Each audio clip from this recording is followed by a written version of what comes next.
I've been attached with the feeling of waking up with you by my side. Dahil na nga rin sa bawat post sa social media patungkol sa ating couple na sila Donnie at Belle ay marami nga talaga tayong nalalaman patungkol sa relasyon nila. Na alam naman natin na sobrang low-key nga lang ng ating couple na kahit nga magkasama sila ay talagang iba nga ang nagpo-post dito.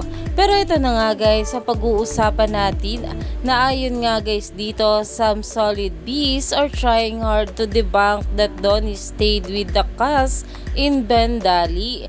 Di naman big deal ang post though cause only few took it literally that he also stayed there for 4 nights with them, but they really made an effort to search and prove something.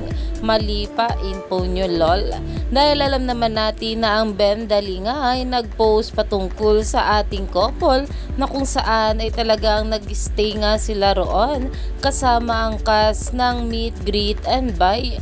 Kaya naman talagang umaani na ito ng maraming komento at pinag-uusapan na. Pero kahit ano pa nga ang sabihin, alam naman natin na talagang itong ating couple ay masaya nga sa isa't isa.